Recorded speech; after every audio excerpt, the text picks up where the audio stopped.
మీరు బంగారం ధరించే క్రైస్తవులా లేక బంగారం ధరించకూడదని నమ్మే క్రైస్తవులా? ఈరోజు నేను చెప్పబోయే విషయం కొందరికి ఆశ్చర్యం కలిగించవచ్చు. ఎందుకంటే అనేక క్రైస్తవ సంఘాల్లో ఈ విషయంలో భిన్నమైన అభిప్రాయాలు ఉన్నాయి. మరికొన్ని సంఘాలు క్రైస్తవులు బంగారం అసలు ధరించకూడదని బోధిస్తాయి.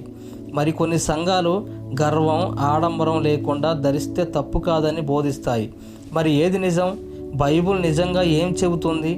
ఈరోజు మనం ఏ సంఘం అభిప్రాయాన్ని కాదు, ఏ పాస్టర్ గారి వ్యక్తిగత అభిప్రాయాన్ని కాదు, దేవుని వాక్యాన్ని మాత్రమే తెలిసి పరిశీలిద్దాం. ఈ వీడియోను చివరి వరకు చూడండి, ఎందుకంటే చాలామంది ఎప్పుడు వినని కొన్ని బైబిల్ వచనాలు కూడా మనం కలిసి చూద్దాం. ఈ వీడియో ముగిసే సమయానికి ఈ విషయం గురించి మీరు స్వయంగా బైబిల్ ఆధారంగా ఒక అవగాహనకు రావచ్చు. అయితే ఆలస్యం చేయకుండా దేవుని వాక్యంలోకి వెళ్దాం. ఈ ప్రశ్నకు సమాధానం చెప్పే ముందు ఒక విషయం గుర్తుంచుకోవాలి. మన అభిప్రాయాలు కాదు, దేవుని వాక్యాన్ని అనుసరించాలి. ఎందుకంటే ఒక సంఘం ఒక విధంగా బోధించవచ్చు, మరో సంఘం మరో విధంగా బోధించవచ్చు. కానీ క్రైస్తవుని తుది ప్రయాణం బైబిల్ మాత్రమే. మొదటిగా ఒక విషయం స్పష్టంగా తెలుసుకోవాలి. బంగారం దేవుడు సృష్టించిన లోహం. అది ఆదికాండం 2వ అధ్యాయం 11వ వచనం 12వ వచనంలో హావిలా దేశంలో మంచి బంగారం ఉందని బైబిల్ చెబుతుంది. అంటే బంగారం అనే వస్తువు చెడ్డది కాదు. దేవుడు మోషేకు పరిశుద్ధ గుడారం నిర్మించమని చెప్పినప్పుడు బంగారం ఉపయోగించమని కూడా ఆజ్ఞాపించాడు. నిబంధన మందసం, దీపస్తంభం, బల్ల ఇంకా అనేక పరిశుద్ధ వస్తువులు బంగారంతో తయారయ్యాయి. తరువాత సొలొమోను దేవాలయంలో కూడా విస్తారంగా బంగారం ఉపయోగించారు. అంటే బంగారం స్వతహాగా పాపమైతే దేవుడు తన పరిశుద్ధ మందిరంలో దానిని ఉపయోగించమని చెప్పేవాడు కాదు. అయితే బైబిల్ మనకు ఒక హెచ్చరిక ఇస్తుంది. దేవుడు వస్తువుల కంటే మన హృదయాన్ని చూస్తాడు. యేసు ప్రభువు మత్తయి సువార్త 6వ అధ్యాయం 21వ వచనంలో ఇలా చెప్పాడు, నీ ధనం ఎక్కడ ఉందో నీ హృదయం కూడా అక్కడే ఉంటుంది. ఈ మాటలు మన జీవితాన్ని పరిశీలించమని పిలుస్తున్నాయి. మన హృదయంలో మొదటి స్థానం దేవునిదా లేక సంపదదా? ఇప్పుడు 1 పేతురు 3వ అధ్యాయము 3వ వచనం 4వ వచనం చూద్దాం. పేతురు ఇలా చెబుతున్నాడు, నీ అలంకారము బయట కనిపించే బంగారు ఆభరణలు కాకుండా హృదయంలోని సాత్వికమైన మరియు ప్రశాంతమైన ఆత్మ కావాలి. చాలామంది ఈ వచనాన్ని చదివి బంగారం పూర్తిగా నిషేధించబడిందని అనుకుంటారు. కానీ ఈ వచనం ప్రధానంగా బాహ్య అందం కంటే అంతరంగం పవిత్రత గొప్పదని బోధిస్తుంది.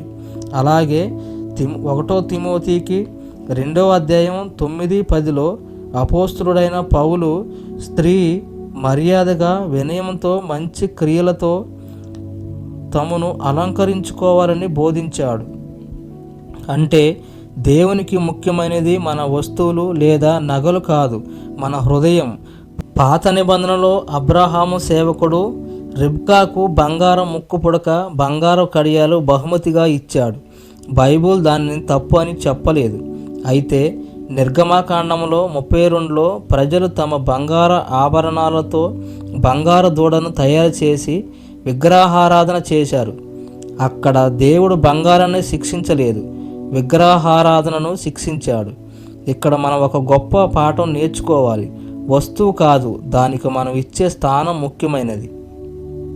ఈ రోజుల్లో చాలామంది బంగారు నగలు, ఖరీదైన వస్తువుల ద్వారా తమ విలువను చూపించాలని ప్రయత్నిస్తున్నారు.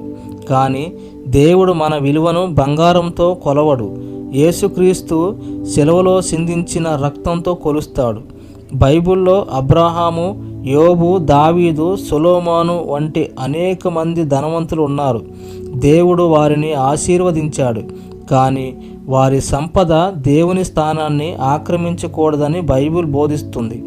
మార్కు సువార్త 10వ అధ్యాయంలో ధనవంతుడైన యువకుడు యేసు దగ్గరకు వచ్చాడు. యేసు అతని సంపద కాదు, అతని హృదయాన్ని పరీక్షించాడు. ఎందుకంటే అతనికి దేవుని కంటే ధనం ఎక్కువ ప్రియంగా ఉంది. సహోదరులారా, మనం ఒక ప్రశ్న అడగాలి. నేను బంగారం ఎందుకు ధరిస్తున్నాను?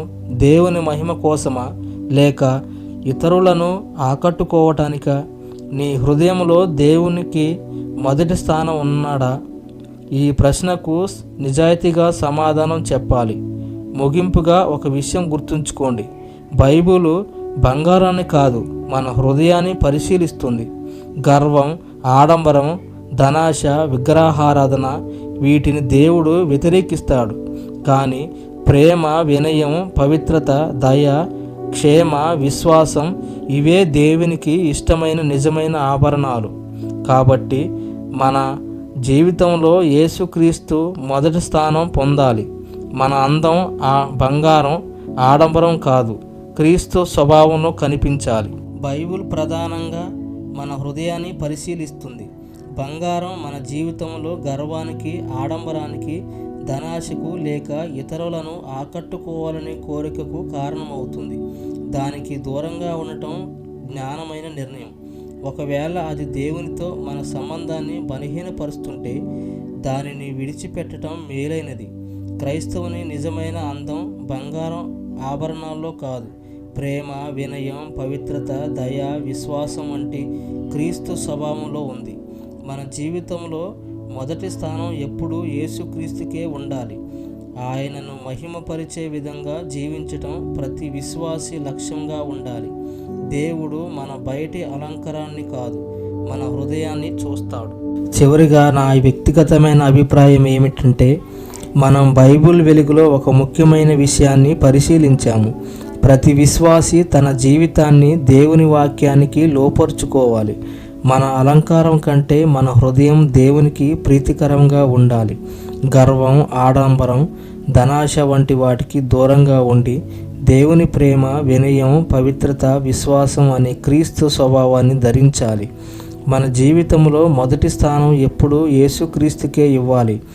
ఆయనను మహిమపరిచే జీవితమే నిజమైన క్రైస్తవ జీవితం. ప్రార్థన. పరిశుద్ధ పరలోకపు తండ్రి, ఈరోజు నీ వాక్యం ద్వారా మాతో మాట్లాడినందుకు నీకు కృతజ్ఞతాస్తుతులు. మా హృదయాలను పరిశుద్ధపరచుము. ఈ లోకములోని ఆడంబరం, గర్వం, ధనాశ నుండి మమ్మల్ని కాపాడుము. మా జీవితంలోకి నీకే మొదటి స్థానం ఇవ్వటానికి మాకు జ్ఞానాన్ని ఇవ్వండి, అనుగ్రహించండి. మా మాటల్లో, మా ప్రవర్తనలో, మా జీవితంలో యేసుక్రీస్తు స్వభావం కనిపించేలా మమ్మల్ని మార్చండి. నీ చిత్తానుసారంగా జీవించే కృపను మాకు దయచేయము. ఈ ప్రార్థనను మా ప్రభువైన యేసుక్రీస్తు నామంలో వేడుకుంటున్నాం తండ్రి. ఆమేన్.